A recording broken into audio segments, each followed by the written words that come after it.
ابراہیم علیہ السلام عراق کے مشہور شہر بابل میں پیدا ہوئے۔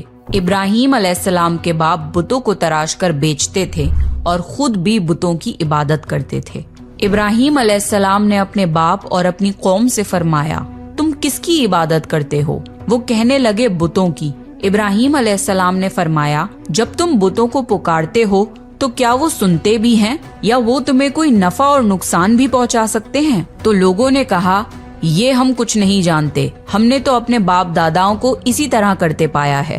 اللہ نے ابراہیم علیہ السلام کو کم عمر میں ہی ہدایت دے دی تھی، اس لیے ابراہیم علیہ السلام نے کبھی ایک لمحے کے لیے بھی بتوں کی عبادت نہیں کی تھی۔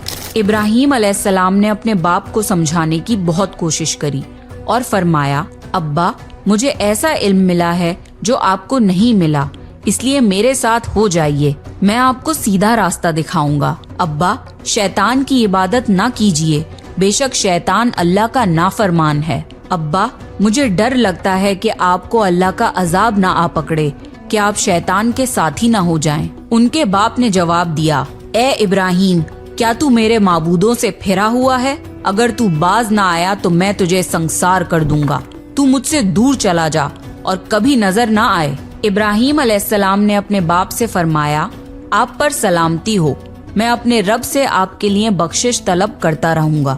والد کے سخت جواب کے بعد ابراہیم علیہ السلام نے ان سے علیحدگی اختیار کر لی۔ ابراہیم علیہ السلام بت پرستی سے سخت چڑھتے تھے۔ عید کے دن ان کی قوم کے لوگ کھانا پکا کر معبودوں کے سامنے رکھتے تھے، پھر شہر کے باہر ایک میدان میں جمع ہوتے، وہاں کھیلتے کودتے اور خوشیاں مناتے۔ شام کو گھروں کی طرف آتے، صبح بتوں کے پاس جو کھانا رکھ گئے تھے اس کو اٹھاتے اور تبرک سمجھ کر کھا جاتے۔ اس دفعہ جب عید کا دن آیا تو سب تیار ہو گئے، پر ابراہیم علیہ السلام تیار نہیں ہوئے۔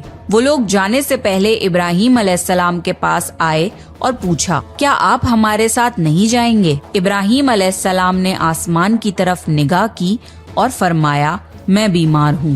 وہ لوگ ابراہیم علیہ السلام کو چھوڑ کر چلے گئے۔ پھر ابراہیم علیہ السلام ان بتوں کے پاس گئے، دیکھا کہ ان کے سامنے کھانا پڑا ہے اور ان بتوں نے اس کھانے کو چھوا تک نہ تھا۔ ابراہیم علیہ السلام نے انہیں مخاطب کر کے کہا، یہ اتنا کھانا تمہارے سامنے پڑا ہے، تم اس کو کھاتے کیوں نہیں؟ تمہیں کیا ہو گیا ہے کہ بات تک نہیں کرتے؟ پھر پوری طاقت سے کلہاڑا مار کر ان کے ٹکڑے ٹکڑے کر دیے، لیکن بڑے بت کو چھوڑ دیا۔ تمام چھوٹے بتوں کو توڑ کر کلہاڑا اس بڑے بت کے کندھے پر رکھ دیا۔ لوگ جب واپس لوٹے تو حیران رہ گئے کہ یہ کیسے ہو گیا۔ قوم کے لوگوں نے مشورہ